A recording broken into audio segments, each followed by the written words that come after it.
Hallelujah. आइए हम लोग मिलकर प्रार्थना करें आज के वचन के लिए, और परमेश्वर की आत्मा आज वचन के द्वारा हमसे क्या बात करेगा उसके लिए हम दुआ करें। आइए हम प्रार्थना करें। अनुग्रहकारी सामर्थ्य परमेश्वर, हम धन्यवाद करते आज के सुंदर समय के लिए, खास करके हम प्रार्थना करते आज के वचन के लिए प्रभु, जो आपने प्रभु जी हालेलुया हमें सिखाना चाहते हैं, बताना चाहते हैं। आपकी आत्मा हमारे बीच में कार्य करने के लिए आपसे प्रार्थना करते हैं। पवित्र आत्मा जी, आप हमारे बीच में होकर कार्य करना और हमसे बात करना प्रभु। जो भी वचन को सुने प्रभु जी हालेलुया, उस वचन के अनुसार हम चलकर आपके नाम की महिमा और स्तुति कर सके प्रभु। सब बातों को आपके हाथ में ही सौंपते हैं। आपने हमारी प्रार्थना विनती सुना, इससे धन्यवाद। हर एक बातों को आपके हाथ में देते हुए यीशु मसीह के नाम से मांगते हैं, सुनो गण कीजिए पिता, आमीन। हालेलुया। परमेश्वर के नाम की महिमा हो। और इस सुंदर समय के लिए मैं परमेश्वर धन्यवाद करता हूँ। आइए हम परमेश्वर के कलाम की ओर हम लोग जाएंगे। मेरे साथ आप लोग पढ़ सकते हैं मरकुस समाचार उसका 9 का 42। मैं आप लोगों के लिए पढ़ लेता हूँ। जो कोई इन छोटों में से जो मुझ पर विश्वास करते हैं किसी को ठोकर खिलाए तो उसके लिए भला यह है कि एक बड़ा चक्की का पाट उसके गले में लटकाया जाए और वह समुद्र में डाल दिया जाए। हाँ, परमेश्वर के प्रिय लोगों, प्रभु यीशु मसीह की वचन है। प्रभु यीशु मसीह ने इस बात को बोला है, जो कोई इन छोटों में से जो मुझ पर विश्वास करते हैं उनके लिए अगर कोई ठोकर खिलाता है, ठोकर का कारण बनता है, उसको उठाकर क्या किया जाए, एक बड़ा चक्की का पाट उसके गले में लटकाया जाए और समुद्र में डाल दिया जाए। हाँ, परमेश्वर के प्रिय लोगों, जो ठोकर जो है एक बहुत बड़ा पाप में गिना जाता है। हालेलुया। हम परमेश्वर के वचन में देखते हैं लूका समाचार उसका 17 का 1 और 2 में भी इस प्रकार से लिखा है, फिर उसने अपने चेलों से कहा, हो नहीं सकता कि ठोकरें ना लगे, परंतु है उस मनुष्य पर जिसके कारण वे है। जो इन छोटों में से किसी एक को ठोकर खिलाए उसके लिए यह भला है होता कि चक्की का पाट उसके गले में लटकाया जाए और वह समुद्र में जाए। आमीन। हालेलुया। परमेश्वर के प्रिय लोगों, प्रभु यीशु मसीह ने बोला है, हो नहीं सकता है कि ठोकरें ना लगेगा। ठोकरें लगना अवश्य है, लेकिन उसमें से जब प्रभु यीशु ने बता दिया है ठोकरें जरूरी लगेगा, तो हमें आज इन दिनों में मसीह लोगों को कितना संभल कर हमें चलने की जरूरत है। हालेलुया। हाँ, उन दिनों में हम देखते हैं प्रभु यीशु ने इस बात को अपने चेलों से कहा है। फिर लोगों, यीशु मसीह के पास भी एक बार ऐसे ठोकर आया है। मत्ती समाचार उसका 16 का 23 इस प्रकार से लिखा है, प्रभु यीशु मसीह जब यीशु पतरस से बातें कर रहे थे, उस समय ऐसे घटना हम देखते हैं। मैं पढ़ लेता हूँ 16 का 23 मत्ती समाचार। उसने मुड़कर पतरस से कहा, शैतान मेरे सामने से दूर हो, तू मेरे लिए ठोकर का कारण है, क्योंकि तू परमेश्वर की बातों पर नहीं परंतु मनुष्य की बातों पर मन लगाता है। परमेश्वर की बिल्कुल एक बार यीशु के पास भी ठोकरें आए। कौन लेकर आया ठोकरें? यीशु के साथ रहने वाले 12 चेलों में से एक चेला जिसका नाम है पतरस। और पतरस सब चेलों से एक श्रेष्ठ चेला है, एक बहुत बड़ा एक चेला है। हालेलुया। इस बात को बोलने से पहले, उससे पहले यीशु मसीह अपने चेलों से पूछते हैं, लोग मेरे बारे में क्या कहते हैं? तब प्रभु यीशु मसीह ने कहा कि कोई तो कहता है आप परमेश्वर, आप एक भविष्यवक्ता है, यिर्मयाह भविष्यवक्ता है, और कोई व्यक्ति कहता है कि आप एलिय्याह है। तो तरह तरह के बातें लोग बोलते हैं। तब यीशु मसीह ने चेलों से पूछा, तुम मेरे बारे में क्या कहते हो? तब पतरस ने बहुत अच्छा उत्तर दिया है कि आप परमेश्वर के पुत्र मसीहा हो। हालेलुया। तब प्रभु यीशु मसीह ने उसको शाबाशी दिया कि ये बात तुझे मांस और लहू ने नहीं, मेरे स्वर्ग के पिता ने प्रकट किया है। देखो, उसी व्यक्ति को थोड़े समय के बाद यीशु मसीह क्रूस में चढ़ाए जाने के बारे में पतरस चेलों से बात करते समय चेले में से पतरस आकर कहता है, नहीं नहीं प्रभु, आपके साथ ये नहीं होना चाहिए। तब यीशु मसीह ने पतरस से देखकर कहा, हे शैतान, मुझसे दूर हो, क्योंकि तू मनुष्य की बातों पर तू मन लगाता है। हाँ प्रिय लोगों, आज हो सकता है कि बहुत बड़ा आत्मिक व्यक्ति कर आपको बोलते होंगे, लेकिन हो सकता है कि उनके द्वारा आपको ठोकरें लगे। हालेलुया। तो इसलिए आज हमें बड़ा सावधानी से हमें जीवन जीना है। यहाँ पर ठोकरों के बारे में जैसे बात किया है, तो मैं आपको इस बात में बताना चाहता हूँ यीशु मसीह ने बोला मुझ पे विश्वास करने वाले इन छोटे लोगों के लिए अगर कोई ठोकर का कारण बनता है, मैं उसके लिए ये सजा बोला है। तो कौन विश्वासी लोगों के लिए ठोकर बन सकता है? नए लोग नहीं, जो लोग प्रभु को नहीं मानते हैं, वो उनके लिए ठोकर का कारण बनने का संभावना नहीं है। क्यों संभावना नहीं? अगर कोई नया जो प्रभु को नहीं मानते हैं, अगर वो गाली गलौज दे रहे हैं, लड़ाई झगड़ा कर रहे हैं, कोई अशब्द बातें बोल रहे हैं, नशा कर रहे हैं, कुछ भी कर रहे हैं, तो वो किसी भी मसीह लोगों को कोई प्रॉब्लम नहीं होगा, क्योंकि वो जानते हैं ये तो भाई प्रभु को जानता नहीं है, ये तो ऐसे ही रहेगा। हालेलुया। ठोकरे फिर कौन दे सकता है?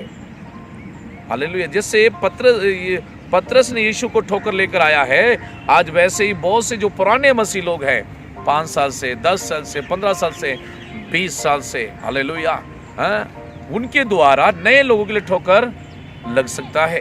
बाइबल में ऐसे बहुत। इसलिए परमेश्वर के प्रिय लोगों, हम लोग क्या कर रहे हैं? लोग आज मसीह लोगों को नोटिस कर रहे हैं। आज क्या कर रहे हैं हम लोग? हालेलुया।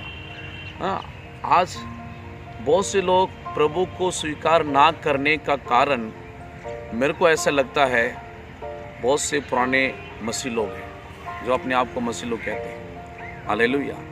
देखो, नए लोग प्रभु में ना आने के कारण मेरे को ऐसे लग रहा है, क्योंकि लगभग 2000 साल हो चुका है प्रभु परमेश्वर का वचन हमारे भारत देश में आकर, लेकिन अभी भी लोग क्यों नहीं स्वीकार कर रहे हैं?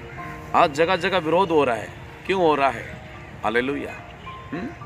हम देखो, मदर दृष्टा के बारे में हम जानते हैं। वो बाहरले देश से भारत देश में आए, लगभग 16 या फिर 17 साल की उम्र में शायद आए हैं, लेकिन उन्होंने आकर इधर सेवा किया है।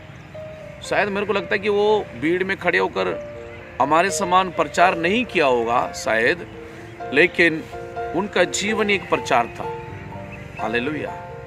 उनको भारत रत्न मिला है और बहुत से बड़े बड़े अवार्ड उनको मिला है। क्यों मिला है? क्योंकि उनके अंदर यीशु मसीह का गुण था, यीशु मसीह का जो है स्वभाव उनके अंदर था। हम देखते हैं प्रेरितों का काम उसका 10 का 38 में इस प्रकार से लिखा है कि परमेश्वर ने यीशु मसीह को इस प्रकार से अभिषेक किया, यीशु मसीह भलाई करते हुए चलते रहे। हालेलुया। परमेश्वर के प्रिय लोगों, कहीं ना कहीं आज बहुत से जो कहते हैं मैं बहुत पुराना मसीह लोग हूँ, बहुत सालों से हम मसीह में हैं, कहीं ना कहीं हमारे द्वारा नए लोगों के लिए ठोकर लग रहा है। हालेलुया। आज जो पुराने मसीह लोगों का पहनावा कैसे है, उनकी बातचीत कैसे है? क्या आज कोई पुराना मसीह लोग जो अपने आप को कहते हैं मैं बहुत पुराना मसीह में हूँ, मैं प्रभु को जानता हूँ, क्या कोई गरीबों को मदद करता है? हालेलुया। आज क्या है कि थोड़ा सा भी हम मदद करें तो बहुत बड़ा फोटो खींचकर इन दिनों में मीडिया में आ जाता है, मैंने अनाथों को ये दिया, मैंने वो दिया, ये दिया। बाइबल बताते यीशु ने कहा है एक हाथ से दो, दूसरे हाथ दिखना नहीं चाहिए। लेकिन आज क्या कर रहे हैं? बहुत थोड़ा सा भी कुछ दे देंगे तो बहुत बढ़ चढ़ कर वो दिखाना शुरू करते हैं। क्या कहाँ जा रहा है आज मसीह? आज पुराने मसीह लोग क्या कर रहे हैं? परमेश्वर के प्रिय लोगों, मैंने बताया है, अगर कोई नया व्यक्ति चर्च में आता है तो चर्च में वो क्या करता है?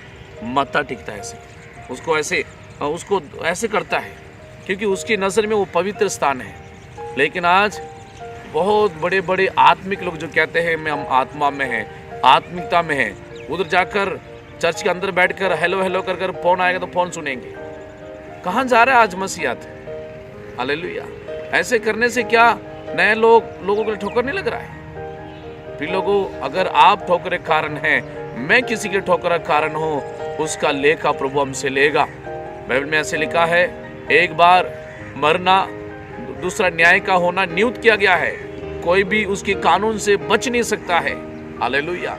इसलिए आज हम कहाँ हैं? अपने आप को चेक करें, अपने आप को जांचें। इसलिए हम अपने आप को परमेश्वर की राह पर, परमेश्वर की इच्छा पर हमें चलने के लिए अपने आप को हम समर्पण करें, अर्पण करें। इसलिए परमेश्वर के प्रिय लोगों, मैं जल्दी समाप्त करने जा रहा हूँ।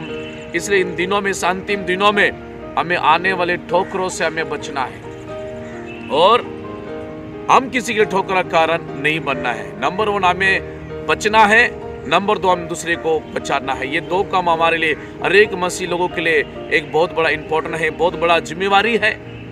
खुद को बचना है और दूसरे को बचाना है। यीशु मसीह ने बोला अंतिम दिनों में बहुत से झूठे भविष्यवक्ता आएंगे, या फिर बहुत से झूठे लोग यीशु का नाम लेकर आएंगे, उन लोगों से हमें बचना है। आज कोई कहता है कि इधर है प्रभु, उधर है प्रभु। अरे बाइबल में लिखा है जहां 2 या 3 इकट्ठे होते हैं वहां प्रभु है। हालेलुया। इसलिए प्रिय लोगों, आने वाले ठोकरों से बचना है। यीशु के पास ठोकरें आए, लेकिन यीशु उसमें नहीं फंसे, क्योंकि यीशु मसीह जानते हैं आज हमारे पास भी ठोकरें आएगा, हमें भी बचना है। इसलिए प्रिय लोगों, हमें बचना है। और बाइबल इस प्रकार से भी कहता है, अगर हम और पढ़ेंगे तो परमेश्वर के वचन से, कि जैसे हमने शुरू में पढ़ा है, अगर कोई ठोकर खिलाता तो क्या करना है, उसको गले में चक्की का पाट बांधकर समुद्र में डालना है। क्या कभी किसी चर्च में ऐसे हुआ है? पंजाब में भी नहीं हुआ है, चंडीगढ़ में भी नहीं हुआ है, दुनिया में किसी चर्च में भी आपने ऐसा सुना नहीं होगा, भाई ये किसी के ठोकर का कारण बना, इसलिए हमने क्या किया है, एक चक्की का पाट उसके गले में लटकाया और समुद्र में डाल दिया। कहीं नहीं सुना होगा। फिर यीशु मसीह ने क्यों ऐसा बोला है? हालेलुया। अगर हम देखेंगे तो सचमुच में वो समुद्र एक नरक का झील है। मैं उस वचन को आपके लिए मैं पढ़ना चाहता हूँ। मत्ती रचित सुसमाचार उसका 13 का 41 और 42 हम पढ़ेंगे। मनुष्य का पुत्र अपने स्वर्गदूतों को भेजेगा और वे इसके राज्य में सब ठोकर के कारणों और कुकर्म करने वालों को इकट्ठा करेगा और उन्हें आग के कुंड में डालेगा, जहां रोना और दांत पीसना होगा। हालेलुया। देखो, जो भी ठोकर खिलाता है उसको कौन सजा देगा? यीशु मसीह सजा देगा। और क्या सजा देगा? नरक की आग में जाना पड़ेगा। परमेश्वर के प्रिय लोगों, इसलिए आज हम अपने आप को जांचें और चेक करें, हम अपने आप को भी बचाएं और दूसरे को भी हम बचाएं। हालेलुया। ठीक है, मैं एक और बात बोलकर मैं समाप्त करूंगा। कैसे हम बच सकते हैं? यीशु मसीह कैसे बचे हैं? यीशु मसीह परमेश्वर के वचन में वो थे, इसलिए उन्होंने वो बचे। हालेलुया। एक वचन पढ़ेंगे तो मत्ती रचित सुसमाचार उसका 13 का 21 अगर हम पढ़ेंगे तो वहां पर लिखा है, कौन बच सकता है? पर अपने में जड़ ना रखने के कारण वह थोड़े ही दिन का और जब वचन का कारण क्लेश या उपद्रव होता है तो तुरंत ठोकर खाता है। जड़ ना पकड़ने के कारण, जड़ कैसे है? वचन का जड़, वचन आज अंदर नहीं है। हालेलुया। वचन अंदर ना होने के कारण जब ठोकरें आते हैं तो उसमें वो गिर जाते हैं, उसमें वो फंस जाते हैं। हालेलुया। परमेश्वर के प्रिय लोगों, बाइबल ऐसे बताता है, भजन संगीता उसका 119 का 165 इस प्रकार से लिखा है। मैं भी वो भी आप लोगों के लिए मैं पढ़ लेता हूँ। तेरी व्यवस्था से मैं प्रीति रखने वालों को बड़ी शांति होती है और उनको कुछ ठोकर नहीं लगती। देखो, परमेश्वर के वचन को प्यार करने वाले लोगों को कोई ठोकर नहीं लग सकता है। वचन अगर अंदर है तो आप आने वाले ठोकरों से बच जाओगे। यही बाइबल में ऐसे भी लिखा है, भजन संगीता 119 का 105 इस प्रकार से लिखा है, तेरा वचन मेरे पाँव के लिए दीपक और मेरे मार्ग के लिए उजाला है। हालेलुया। देखो, परमेश्वर का वचन हमारे पाँव के लिए दीपक है और हमारे मार्ग के लिए उजाला है। इसलिए वचन को अपने जीवन में लेकर हम चले और हम ठोकरों से बचे और दूसरे को भी ठोकर ना खिलाए। हालेलुया। आज बहुत से लोगों ने मंदिर बदला है, मन नहीं बदला है। हम लोग पहले कहाँ थे? कहीं और थे, लेकिन हमने बहुत से लोग मंदिर को बदला है, मन को नहीं बदला है, जीवन नहीं बदला है। जीवन नहीं बदलेगा तो परमेश्वर के राज्य में प्रवेश नहीं कर सकते हैं। हालेलुया। आइए इन दिनों में हम प्रभु के हाथ में दें, अपने जीवन को प्रभु के हाथ में दें। और हम प्रभु के बिना कुछ नहीं है प्रिय लोगों, यीशु के बिना हम कुछ भी नहीं हैं। यीशु के साथ हमें रहना है, यीशु मसीह के वचनों पर हमें चलना है। हालेलुया। इस वचन के द्वारा परमेश्वर आपको आशीष करे। आमीन।